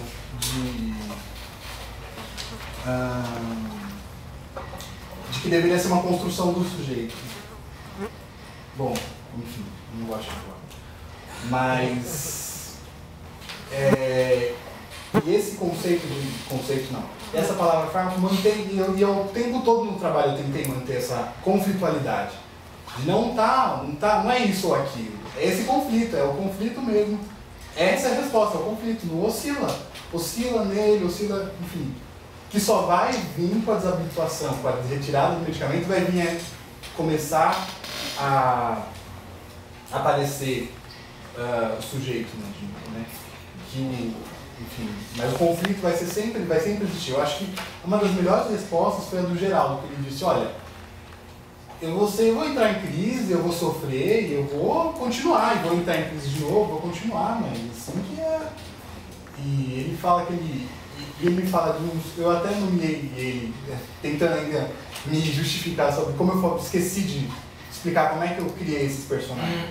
Eu acho que eu também não sei, de certa maneira, eu não sei como é que eu criei, mas eu sei que algumas coisas, alguns elementos são bem marcantes, assim. Eu ainda não consegui metabolizar isso muito bem, por isso que ficou tão visível. Tipo, nossa, de onde ele tirou esse nome? Até o Gustavo já tinha me apontado isso, tipo, ó, precisa mais descrever melhor. Mas pensando no geral, voltando ele fala uma frase muito interessante, ele fala que de como ele ficou mais niilista, assim, mas eu percebi que ele não pensando em Nietzsche, não é um niilista passivo, tipo, as coisas são assim mesmo, e não, ele acima, tudo bem, são assim, mas dá para produzir sobre isso, né? É possível uma produção em cima desse esgotamento, enfim.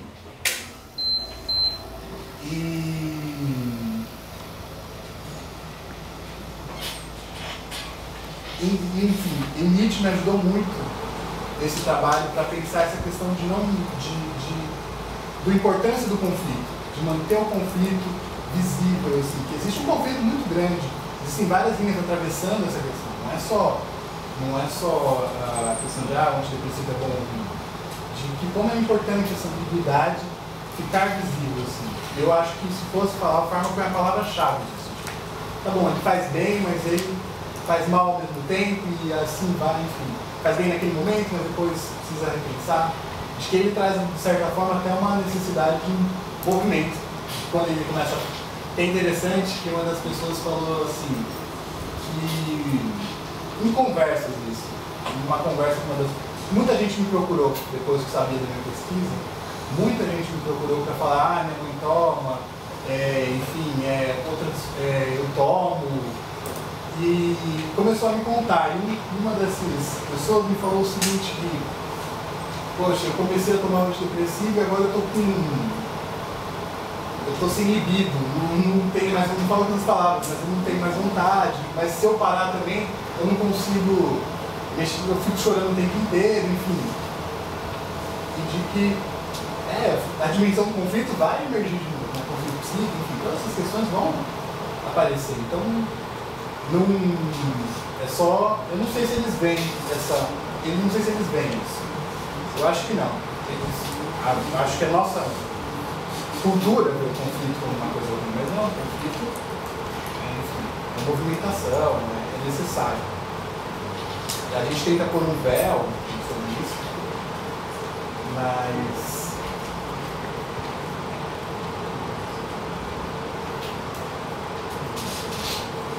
eu não sei, eu acho que não, eles não sabem que eles estão tentando sair disso, né?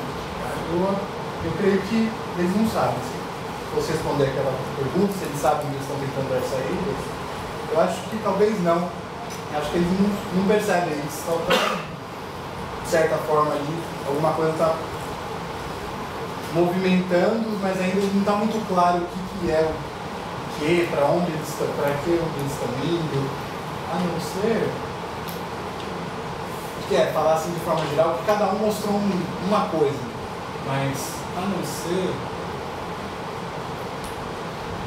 eu acho que um pouco geral, assim.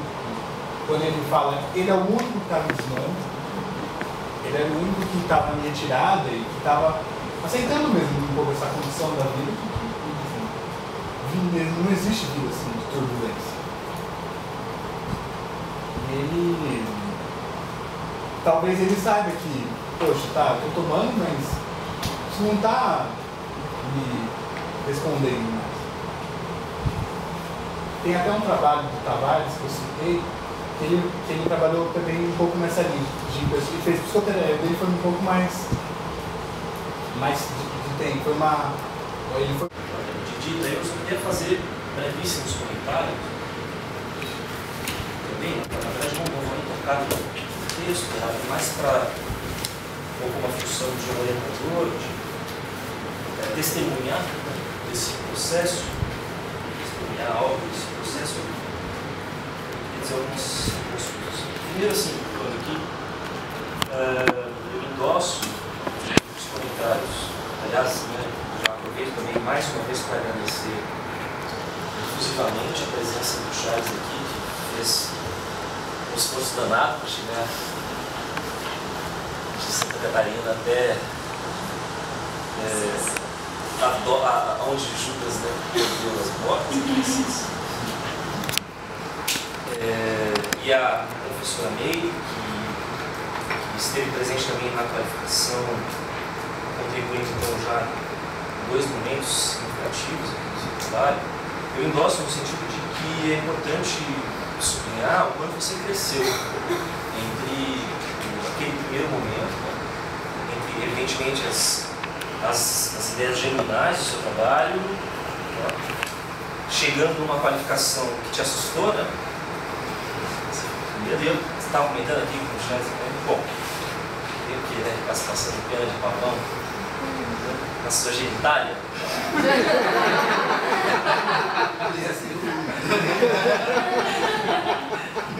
Não é bem por aí. Mas é importante então sublinhar quando você amadureceu naquele momento. Até hoje, é esse exato momento que você apresenta o seu trabalho. Queria também destacar o quanto que eu aprendi, na verdade, né, na sua fundação, porque algumas pessoas que me conhecem aqui no campus, o meu trabalho, tem um trabalho então, tem experiência estética. Então, nesse sentido, foi muito interessante esse convite a debater um assunto que eu acho extremamente importante, né, ao contrário das perfumarias que eu faço aqui, né, essa conversinha de arte. Então, foi muito legal, assim, muito interessante poder acompanhar você nessa epopeia, né? Que foi, aproveitando o conceito de Fábio, a sua epopeia de estilo de tentar construir esse trabalho. Estilo também é uma palavra muito cara para a gente, já contábil na nossa medicina. Para nós é um palavrão, porque sei lá quando que a gente sabe que estilo tem. Mas a gente passa, né? Pelos analistas, né? Todo analista passa a vida inteira pensando se tem um estilo. Então, mais uma vez, para encerrar, penso que chegou o momento, né, de poder dizer o quanto é gratificante para mim ter podido acompanhar o seu trabalho. Bom, então, em função disso, eu passo a leitura da ata. É de prática que a gente se levante, então. Aí, se quiser dizer alguma coisa depois, fica à vontade, tá? Então, a ata da defesa pública da dissertação de mestrado de Kwame Yonatan Poli dos Santos, discente do programa de pós-graduação em Psicologia da Faculdade de Ciências e Letras de Assis.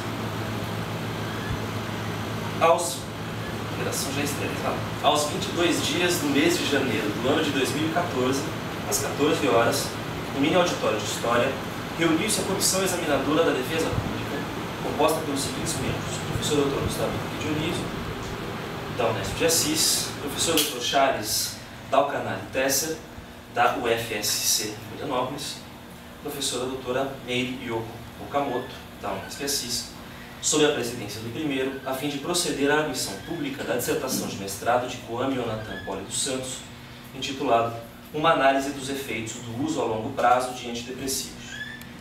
Após a exposição, o discente foi arguido oralmente pelos membros da comissão examinadora, tendo recebido o conceito final aprovado. Nada mais havendo, foi lavrada a presente ata que, após lida e aprovada, foi assinada pelos membros da comissão examinadora. Só uma observação. Sugerimos que o candidato publique o trabalho, seja na forma de artigo científico, seja na forma de livro.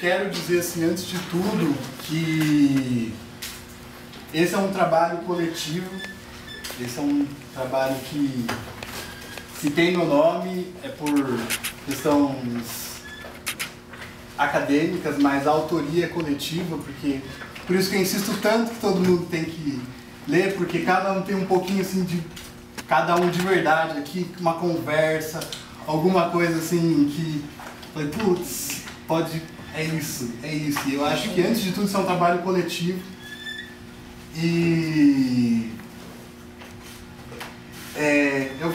eu queria fazer um agradecimento, assim, acho que a parte que mais me emociona é a parte dos agradecimentos, porque eu pensei muito assim, falei, nossa, essa pessoa fez muito parte, assim, e eu não sei se é o caso de ler, mas cada agradecimento aqui tem um sentido muito forte para mim, assim, de cada pessoa aqui que compôs isso de algum jeito, essa composição. Na verdade, se o trabalho está bom é porque ele é fruto das nossas conversas, a gente foi fazendo aos poucos, seja de tipo, olha, eu acredito que você vai conseguir.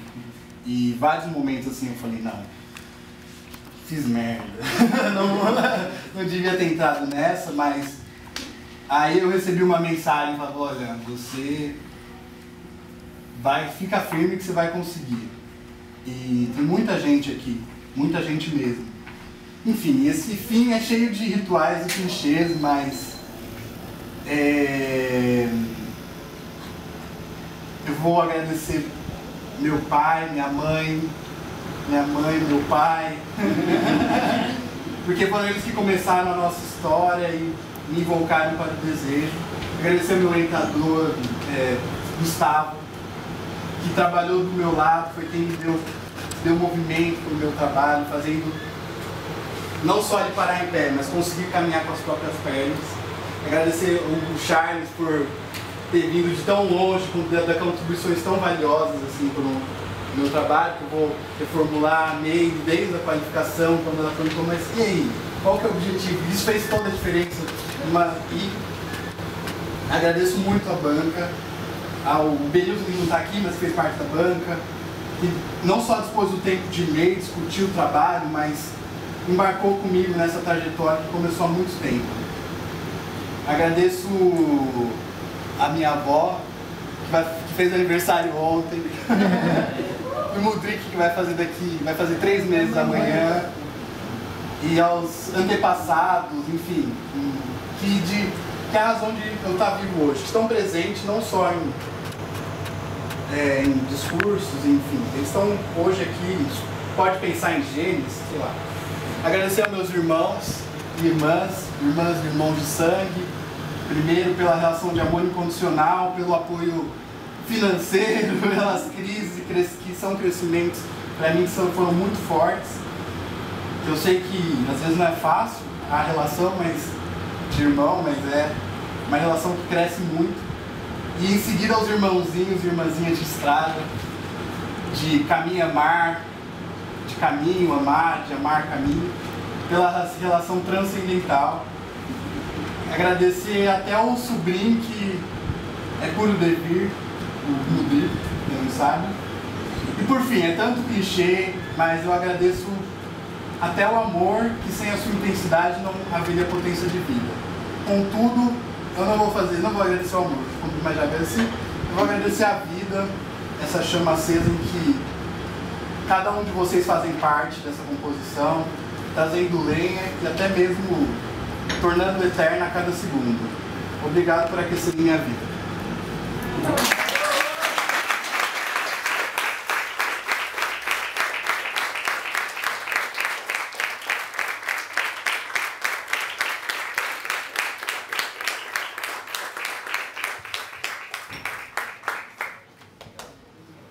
Esses